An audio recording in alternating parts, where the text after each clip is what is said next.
Inilah pekerjaan tahap awal atau tahap pertama yang upahnya 21 juta.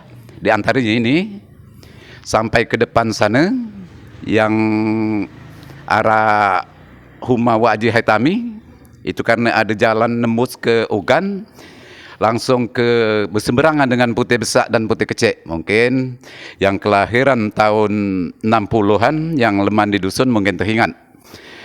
Nah, di sini juga ada beduk. Nah, beduk ini juga aku teringat masih kecil lah ada. Ini berarti beriringan dengan pembangunan masjid dulu di tahun 1918 mungkin, lebih kurangnya. Sebab masyarakat Kedaton juga dia pacak menjelaskannya tahun berapa beduk ini ada. Sehingga kapan tua-tua di masjid ini kutanya, ini tetaplah ada berdiri inilah.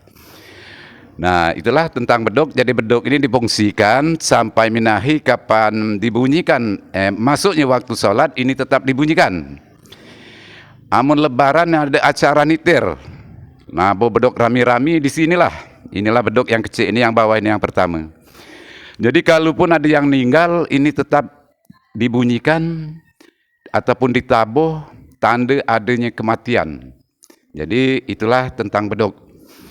Nah, kalau perlu ke dalam, Ban. Nah, ke dalam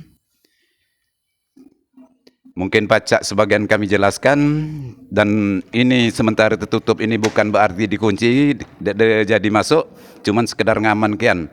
Jadi selama 24 jam masjid ini tidak pernah dikuncikan. Nah, jadi inilah bagian dalam masjid. Ini depannya yang cat kiri kanannya ini empai dicat, empai sudah. Nah, inilah yang dibangun di 2007 tempoh akhir, posisinya inilah. Sampai ke belakang ini. Nah, di sini. Disinilah yang dibangun 2007. Semasa Wajih Hitami juga ini dibangun tempoh akhir, batas ini ke depan. Yang tahun 2000 itu ini di belakang ini. Nah, kalau keluarga ataupun kance-kance yang masih pernah di dusun dulu,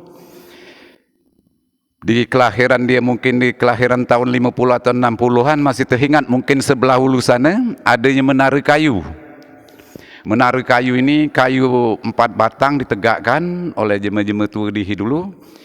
Itu kutanya itu belasan meter. Jadi aku teringat pada waktu itu pernah naik ada 3 tingkat. Jadi jemaah azan waktu itu bukan pakai pengeras suara model menahi. Jadi dia naik ke pucuk itu tangga ada 2 belasan meter ke pucuk. Jadi azanlah di sana kalaupun masuk waktu solat. Nah, itulah bagian dalamnya. Sebenarnya masih banyak ahaban kami ini, terutama jemaah yang ada di Kedaton Diwe, juga yang di perantauan, mengharapkan dukungan dan partisipasinya supaya pelaksanaan pengecat ini khususnya dapat sukses, dan insya Allah ke depan program jangka menengah masjid ini untuk pemasangan AC itu pacak terlaksana. Ini kalau tanpa bantuan dari segala pihak, ini pecaknya agak lambat. Karena maklum di dusun ini perekonomian terutama harga balam agak murah. Nah, inilah luas masjid ini lebih kurang ada 30 meter lebih, malah lebih mungkin ini. Aku juga tidak pernah ngukurnya. Amun lebarnya ini kisaran 25 meter. Jadi kalau hari Jumat ini jemaah masjidnya lebih kurang 400. Ngapa aku berani ngatakan itu? Karena sob yang dipakai ini belasan sob.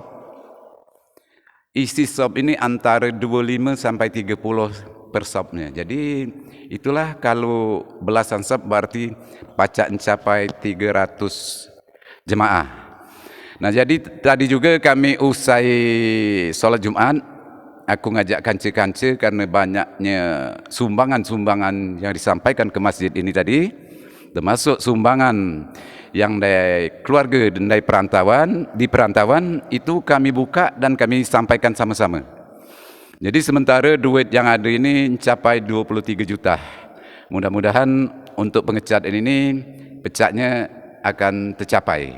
Tapi itulah kami juga bertekad yang khususnya di dusun ini, program tidak sampai di sini, tetap berkelanjutan. Terutama masalah pemasangan AC ini tetap kami cita-citakan. Mudah-mudahan keluarga yang di perantauan ini kapan ada waktu balik, terutama lebaran, dia masuk ke dalam masjid ini ada terasa lebih nyaman dari seperti biasa-biasanya. Mungkin itulah, kalau perlu ini bagian belakangnya. Bagian belakang langsung keluar. Nah, kami dan ke belakang. Bagian luar. Nah, ini belakang ini kan belakang Ogan. Ada namanya Sungai Ogan. Inilah kalau dulu terkata di berang sana itu Napal. Kalau Kulu Putih Kecek. Ada ke belah ulu, kira-kira sekitar 300 meter itu Putih Kecek. Langsung lagi nyambung Putih Besar, berseberangan dengan Muara Ogan Mati, ujung dusun Dihi. Nah, di sinilah yang kumaksud dulu tadi, posisi menara kayu dulu. Pas ini di tempat duduk ibu-ibu ini, wanita, di sinilah lebih kurang posisi menara yang terbangun dari kayu pada waktu itu. Nah, ini juga mungkin perlu kanci-kanci atau keluarga di perantauan nginak tahap penggawian. Ini sedang bergawi tukang cat ini yang tahap kedua.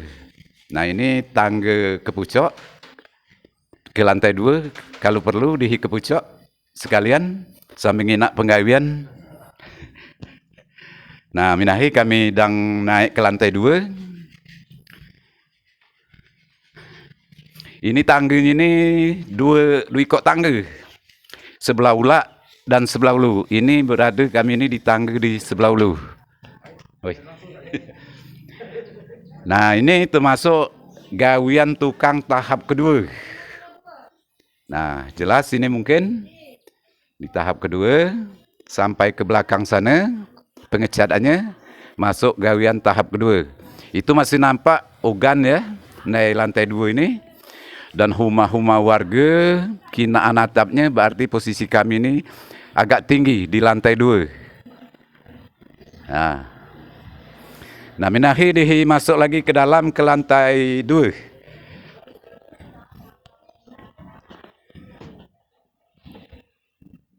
Nah, inilah yang namanya lantai 2. Tapi mohon maaf agak berantakan karena sedang dipakai tukang ini. Ini juga difungsikan pada waktu-waktu tertentu, terutama pada hari raya Idul Fitri, biasa penuh. Itu juga penuhan ini di pucuk sampai ke belakang tadi dan teras menara tadi. Nah, inilah. Ini belum termasuk tahapan gawi yang pucuk ini memang ditinggalkan karena mengingat biaya. Tapi pun tidak menutup kemungkinan kalaupun ada donatur-donatur, kalaupun nak nyumbang atau berinfak dan bersedekah ke Masjid Al-Huda ini sangat diharapkan ini tetap kami laksanakan untuk tahapan-tahapan berikutnya. Nah, minahi kami keluar ke sebelah ulak. Di sini ada menara. Menara ini dibangun masa ketuanya Pak Haji Haitami Nawawi. Inilah menara yang dibangun beliau, ditinggalkan beliau karena nama almarhum Haji Haitami Nawawi ini tidak asing lagi, khusus sekali di Kecamatan Peninjau ini dan juga di Kabupaten Oku.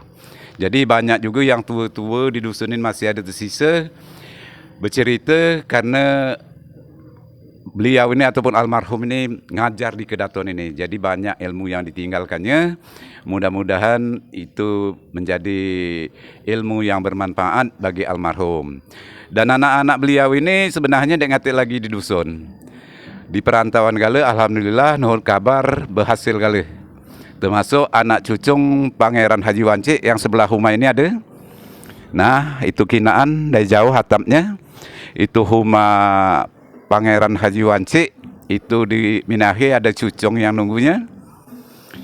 Ini rumah Wak Haji Haitami tadi, pas depan kami ini. Ini ada pengajian yang gurunya diambil dari almarhum Kiai Hatim Lutfi. Ini diambilnya dari Jawa. Jadi pengajian yang ada di sini ini sifatnya gratis. Jadi warga Kedaton ini anak-anaknya banyak dimasukkannya pengajian. Waktu itu ada pagi, ada siang, ada malam. Dan ibu-ibu juga ada pengajian di dalam masjid ini. Nah, sebelah ulah itu Huma mantan Pasirah, Pasirah Husin Busri. Itulah rumahnya.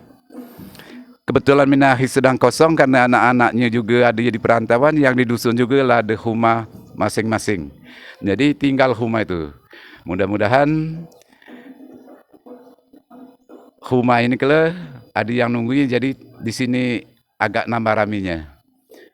Nah, ke depan itu kinaan gerbang masjid yang berjuluk ada istilah limpang pat atau simpang pat. Simpang pat jalan itu ada gerbang masjid. Itu juga belum masuk tahapan gawe ini karena takutnya dana kalau kekurangan. Mungkin sekedar itulah ya pacak kami ceritakan, mudah-mudahan ada manfaatnya. Khusus sekali kepada masyarakat Kedaton yang ada di dusun ini, juga masyarakat Kedaton yang ada di perantauan dimanapun berada. Sekianlah. Wassalamualaikum warahmatullahi wabarakatuh. Itulah kance-kance di perantauan, ibung-ibung, mama-mama, penjelasan dari Ketua Masjid Bapak Haji Dahroni Arifai. Nah, di bawah video ini ada nomor rekening.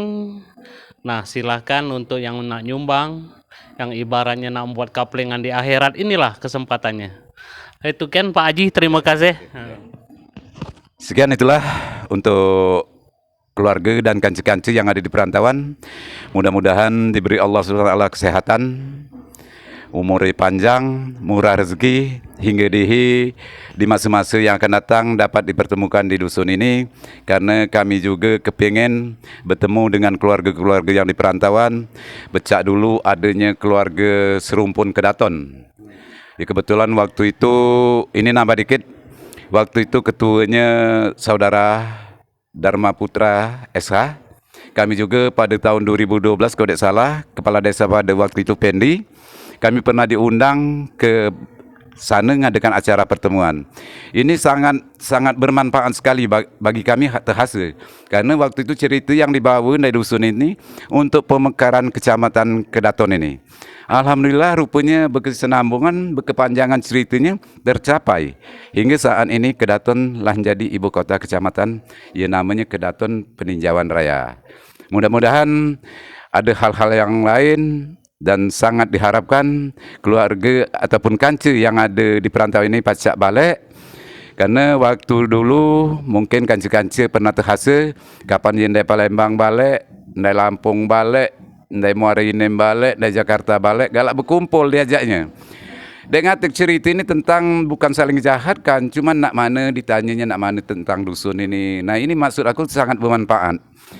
Kadang tu sedaluan, kurang semalam, 2 malam bertemuan di balai desa ataupun tempat yang ada mesti resmi. Duduk di bangku-bangku hidung jalan, kadang tu di warung kopi sambil ngopi. Di sanalah kami galak nyampaikan cerita-cerita dusun ini nak mana nian supaya elok. Nah, alhamdulillah terutama yang nyata nian berkat adanya dulu tempoh akhir Persatuan Keluarga Kabar Seraton. Nah, minahi agak redup, tak tahu juga kami ngapa. Mudah-mudahan pacak lagi tersambung lagi dengan kami yang ada di dusun ini. Sekianlah penjelasan kami lebih dan kurang. Salam tentunya untuk keluarga-keluarga yang di perantauan. Mudah-mudahan sehat. Wassalamualaikum warahmatullahi wabarakatuh.